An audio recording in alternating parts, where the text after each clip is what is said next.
Welcome to GrowFin channel committed to personal finances or growth for everyone. Today I have a realistic case study about an elderly parent with disability become a U.S. citizen, a naturalization journey with medical and financial challenges.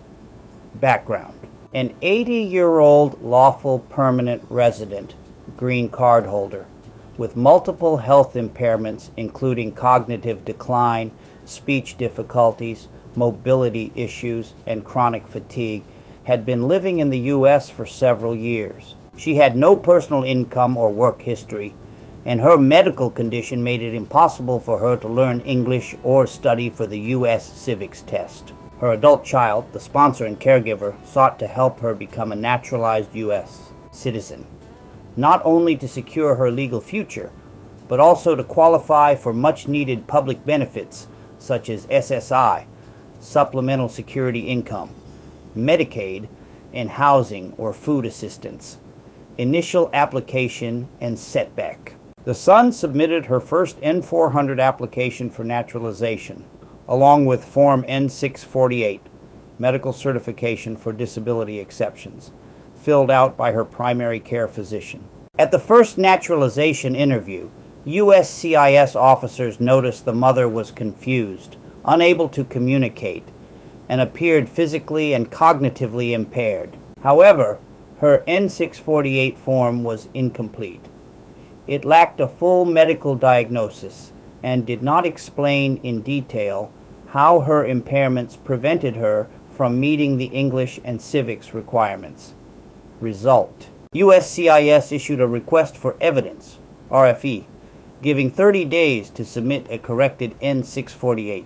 Unfortunately, the information provided was still considered insufficient and the case remained unresolved. Second application with a corrected strategy learning from the first attempt, the son reapplied for naturalization with a new N-400 and attached a corrected, detailed N-648 signed by the same physician. This updated form clearly described the applicant's physical and mental impairments, included official diagnostic codes, ICD-DSM, explained how the impairments directly prevented the applicant from learning or understanding English civics, verified that the conditions were permanent and expected to last more than 12 months. Additionally, the applicant's financial status qualified her for a USCIS fee waiver, which was granted with the application.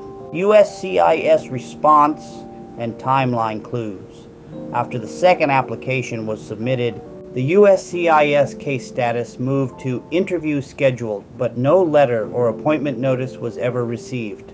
The estimated decision timeline was only 4 weeks, much shorter than typical timelines for naturalization interviews. No biometrics appointment was needed, often waived for elderly applicants.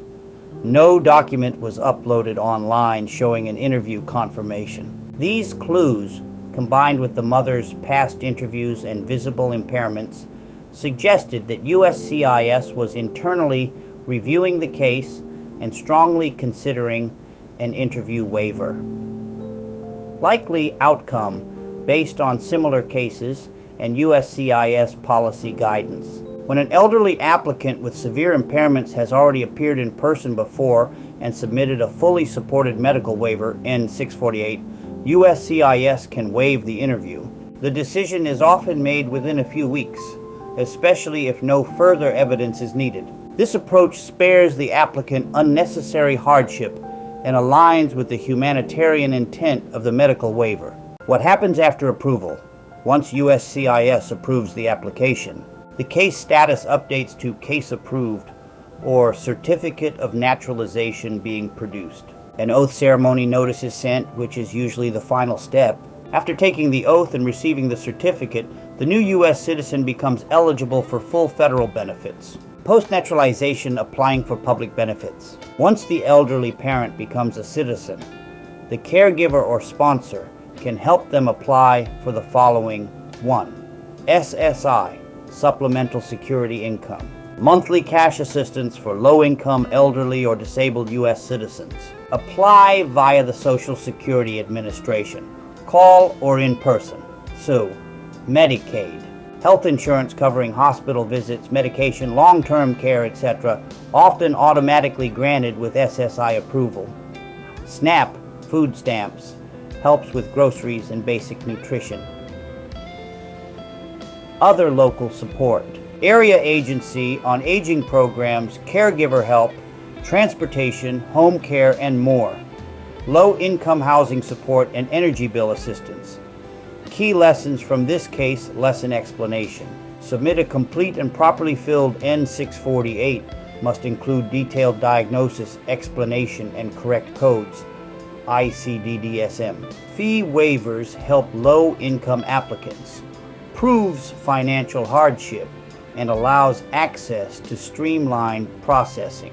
USCIS may waive interview, especially for elderly applicants with visible documented impairments. Don't reuse a rejected N-648. Always re-sign, redate, and fix all issues if USCIS rejected the first version. Use every stage to document the condition in person observations by USCIS matter in later review. Benefits open only after naturalization. Citizenship is the key to SSI, Medicaid, and other programs. Recommendations for others in similar situations. Work closely with a licensed physician to prepare Form N-648. Ensure every detail is addressed. Include medical codes and full explanations in plain English. Avoid vague or general statements. Use USCIS's online case tracker daily once Step 3 is reached. Check Documents tab for uploads. Apply for a fee waiver, Form I-92, if the applicant has no income or low assets. Don't panic if no interview notice arrives immediately. That may be a positive sign. Be patient and prepared. Many elderly applicants with severe impairments are approved without further interviews if documentation is strong. Final thought.